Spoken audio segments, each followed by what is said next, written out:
शुरू होती है और पुस इन बूट्स को दिखाया जाता है जो कि एक भगौड़ा बिल्ला है और आज भी ये इस भयानक आदमी के घर से भाग रहा है और भागते हुए ये इस गांव में पहुंच जाता है जहां सब लोग इसे बिल्लू बिल्लू कहकर चिढ़ाते हैं। पर पुस उन सबको इग्नोर करके अपने लिए एक दूध का गिलास ऑर्डर करता है और सबसे कहता है कि मुझे कोई मुसीबत नहीं चाहिए, मैं तो एक सीधा साधा बिल्ला हूँ जो खाना ढूंढ रहा है और क्या पता आप लोग भी इसमें मेरी कुछ मदद कर दे। पर तभी एक आदमी कहता है कि हो सकता है कि हम पुलिस को बता दे कि तुम शहर में हो। ये बात सुनकर पुस गुस्सा हो जाता है क्योंकि उसे शहर की पुलिस ढूंढ रही है। उसका भयानक रूप देखकर सब घबरा जाते हैं और उसे बताते हैं कि आप हमें छोड़ दीजिए। क्या आप जानते हैं जैक और जिल के हाथ में मैजिक पिन्स लग गए हैं।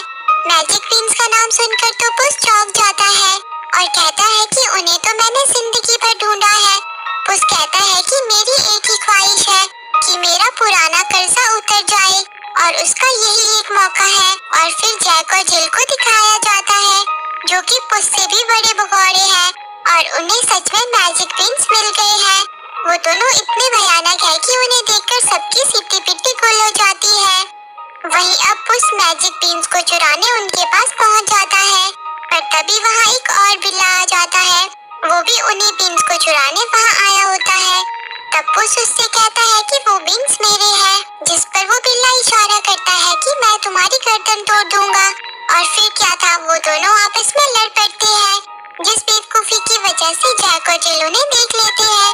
बड़ी मुश्किल से पुस वहाँ से बचकर बाहर आता है और उस बिल्ले से बदला लेने के लिए उसके पीछे पड़ जाता है। वो बिल्ला भी पुस को अपने खुफिया अड्डे में ले जाता है जहाँ पर वो पुस को डांस फाइट के लिए चैलेंज करता है और पुस भी उसका चैलेंज एक्सेप्ट कर लेता है। और फिर उन दोनों बिल्लुओं के बीच में जबरदस्त डांस फाइट होती है और कब वो डांस फाइट रियल फाइट में बदल जाती है पता ही नहीं चलता। और पुस उस बिल्ले के सर पे गिटार पे मारता है जिस वजह से बिल्ला अपना मास्क हटा देता है। ओ नहीं, ये तो एक बिल्ली है। पुस भी उसे देखकर चौंक जाता है और उसे मनाने उसके पीछे जाता है जहाँ पर उसे बिल्ली तो नहीं मिलती पर एक अंडा जरूर मिल जाता है जिसका नाम हम्प्टी होता है और पुस भी उसे जानता है। पुस उससे कहता है कि तुम्हारी हिम्मत कैसे हुई मेरे सामने आने की, तुमने मुझे इतना बड़ा धोखा दिया था। जिस पर हम्प्टी कहता है कि तुम मुझे मरता हुआ पुल पर छोड़कर चले गए थे, हम दोनों तो भाई थे ना, उसके बावजूद भी। पर तभी वो बिल्ली वहाँ आ जाती है जो कि हम्प्टी के साथ मिली होती है। पुस ये देखकर बहुत गुस्सा हो जाता है पर तभी हम्प्टी कहता है कि मैंने ही इसे तुम्हारे पास भेजा था, ये किटी है, मैं चाहता हूँ कि हम तीनों मिलकर पिन्स चुराए। अलग अलग होकर ये काम करना नामुमकिन है और तुम्हें तो ये भी पता नहीं होगा कि उन्हें बोना कहाँ है। मैंने इन पर पूरी रिसर्च की है, मुझे सब पता है। पर पुस उसका ऑफर रिजेक्ट कर देता है और वहाँ से चला जाता है। पर तभी किटी हम्प्टी से कहती है कि इसे मैं संभाल लूंगी हमारी भाषा में। और फिर किटी पुस के पास आ जाती है। वो पुस से कहती है कि मेरा कुछ तुमसे हिसाब बाकी है, तुमने मेरे सर पर गिटार मारा था। जिस पर पुस कहता है कि उसका मुझे बहुत अफसोस है। तब किटी कहती है कि चलो तुम्हें माफ किया तो अब तुम तैयार हो हमारा साथ देने के लिए। जिस पर पुस कहता है कि मुझे एक छुटकू मुटकू नन्हा मुन्ना प्रॉब्लम है, तुम काम करती हो उस अंडे के लिए। फिर किटी कहती है कि ओ कम ऑन पुस, तुम्हारे और हम्प्टी के बीच ऐसा भी क्या हुआ जो इतना बुरा था। तब पुस उसे अपनी कहानी सुनाता है। वो कहता है कि मैं एक लावारिस भूखा बच्चा था और मैं भटकता हुआ अनाथालय में जा पहुंचा जहां मुझे इमेल्डा ने माँ जैसे अपना लिया और मुझे सब बच्चों से मिलवाया। तभी मेरी मुलाकात हम्प्टी से हुई। तभी मैंने फैसला किया कि मैं भी हमेशा उसका साथ दूंगा। उसी ने मुझे मैजिक पिन्स के बारे में बताया। वो नए नए आविष्कार करता रहता था। वो कहता था कि जब मुझे मैजिक पिन्स मिलेंगे वो बेल बन के बढ़ेंगे, सीधे बादलों को छुएंगे जहाँ एक भयानक राक्षस रखता है अपना सबसे बड़ा खजाना गोल्डन गूज, जिसके सिर्फ एक सोने के अंडे से मेरी जिंदगी भर की ऐश हो जाएगी। और मुझे लगता है कि मेरा घर भी वही है। उसकी ये सारी बातें सुनकर मैंने भी उसे क्यूट सा लुक दिया था जिसे देखकर उसने मुझे भी टीम में ले लिया और हम दोनों पार्टनर बन गए।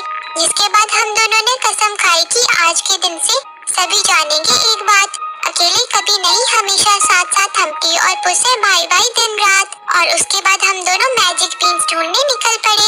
हमने शहर के सारे बीन्स इकट्ठा किए और उन्हें उगाया, पर उनमें हमें मैजिक बीन्स नहीं मिले।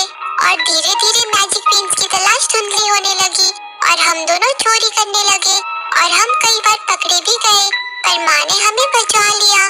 फिर वो दिन आया जिसने मेरी जिंदगी बदल दी। मैंने एक बूढ़ी औरत को मरने से बचाया और उस दिन मैं सभी लोगों का हीरो बन गया, बस एक को छोड़कर, वो था हम्टी। माँ ने मुझे बहादुरी के बूट्स भी दिए और मैं अच्छाई की राह पर चल पड़ा। पर एक दिन हम्टी ने पूरे शहर के लोगों के पैसे चुरा लिए।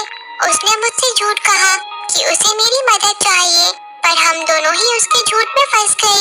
हम्टी को पुलिस ने पकड़ लिया, पर मैं वहाँ से भाग गया और आज तक मेरे ऊपर वो पैसे चुराने का इल्जाम है, जो कि मैंने कभी चुराए ही नहीं थे।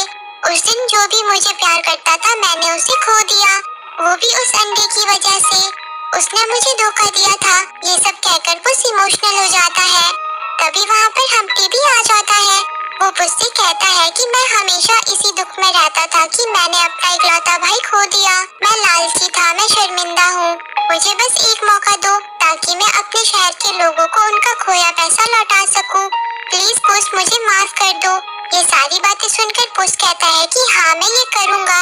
ये मैं अपनी माँ और शहर के लोगों के लिए करूँगा, तुम्हारे लिए नहीं। और उसके बाद वो तीनों जैक और जिल के पास मैजिक बीन चुराने पहुँच जाते हैं। पुस और किटी उनकी गाड़ी पर जाकर चुपके से मैजिक बीन चुरा लेते हैं, क्योंकि चोरी करने में किटी माहिर है। पर पुस की वजह से जैक और जिल उन्हें देख लेते हैं। अब हम्टी भी वहाँ आ जाता है। जिल पुस को पकड़ लेती है, पर हम्टी उसे बचा लेता है और उसके आविष्कार आते हैं और अपनी मंजिल की ओर आगे बढ़ जाते हैं। सारे रास्ते में किटी और पुस खूब गप्पे लड़ाते हैं और फिर आखिरकार वो उस जगह पहुँच जाते हैं जहाँ मैजिक बीन्स को बोना है। हम्टी वो बीन्स पुस को दे देता है और कहता है कि मैं चाहता हूँ कि तुम इन्हें बो। और फिर वो तीनों मिलकर उन बीन्स को बो देते हैं और फिर मैजिक शुरू हो जाता है और एक बड़ी सी रेल उगने लगती है। वो उन तीनों को भी अपने साथ आसमान की तरफ ले जाने लगती है और वो उन्हें पहुंचा देती है बादलों के पार। वहाँ वो तीनों खूब मजे करते हैं और उन्हें राक्षस का किला भी मिल जाता है। और फिर वो तीनों अंडों की तलाश में आगे बढ़ जाते हैं और बहुत आसानी से सोने के अंडों तक पहुँच जाते हैं। को इधर उधर कहता है कि हम इन्हें यहाँ से लेकर कैसे जाएंगे। और तभी वहाँ गोल्डन गूस आ जाती है। वो बहुत क्यूट होती है, उसे हम्टी बहुत पसंद आता है। हम्टी और किटी कहते हैं कि हम इसे साथ ले जाएंगे, पर तभी उनके पीछे कोई पड़ जाता है जो कि बहुत बड़ा होता है। वो तीनों उससे बचकर भागते हैं और वो गोल्डन गूस को भी साथ लेते हैं और किसी तरह वहाँ से बचकर बाहर आ जाते हैं। वहीं जैक और जिल को भी पता चल जाता है कि उन्होंने अंडे चुरा लिए हैं और वो उन्हें ढूंढने के लिए निकल पड़ते हैं। और वहाँ पुस और उसके साथी गोल्डन गूस और उसके अंडों के साथ खूब मस्ती कर रहे होते हैं। पुस हम्टी से कहता है कि मुझे अपने भाई को वापस पाकर बहुत खुशी हुई और फिर वो सोने लगते हैं। पर तभी वहाँ जैक और जिल आ जाते हैं। वो पुस को बेहोश कर देते हैं और सुबह जब पुस की आँख खुलती है तो वहाँ पर कौवों के अलावा और कोई भी नहीं होता। पुस को लगता है कि जैक और जिल किटी और हम्टी को पकड़कर ले गए और वो भी उन्हें बचाने के लिए निकल पड़ता है और वापस अपने शहर अपने घर पहुंच जाता है। वो किसी तरह छुपता छुपाता शहर के अंदर आ जाता है जहां उसे जैक और जिल मिल जाते हैं। पर एक मिनट, ये क्या हम्टी इनके साथ मिला हुआ है? हम्टी पुस से कहता है कि ये सब सोना पाना तो मेरी एक चाल थी, मुझे तो लेना था बदला। तुमने मुझे उस पुल पर छोड़ दिया था। अब तुम्हें पता चलेगा कि जब कोई किसी पर भरोसा करता है पर वही तुम्हारी पीठ पर छुरा घोंप देता है तो कैसा लगता है। और फिर सारे पुलिस वाले वहाँ आ जाते हैं और वो पुस को पकड़ लेते हैं।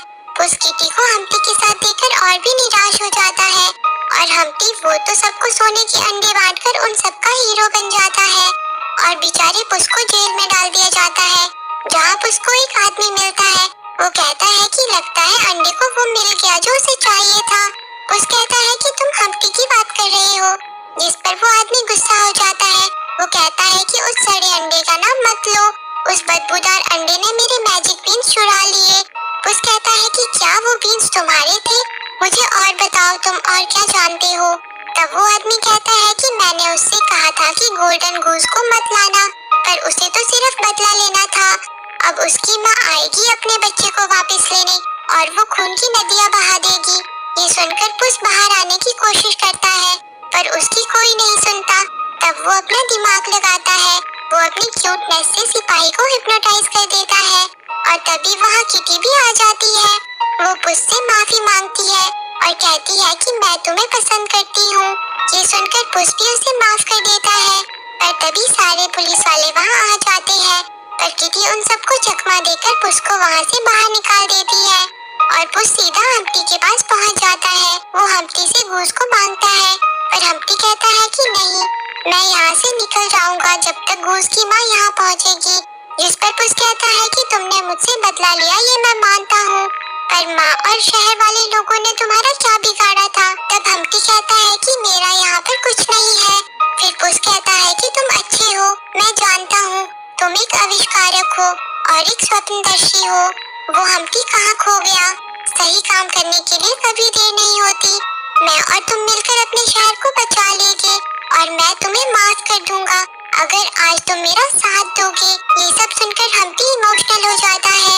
उसे लगता है कि मैंने उसके साथ इतना गलत किया, तब भी वो मुझे माफ कर रहा है। वहीं अब गूस की माँ भी शहर में पहुंच जाती है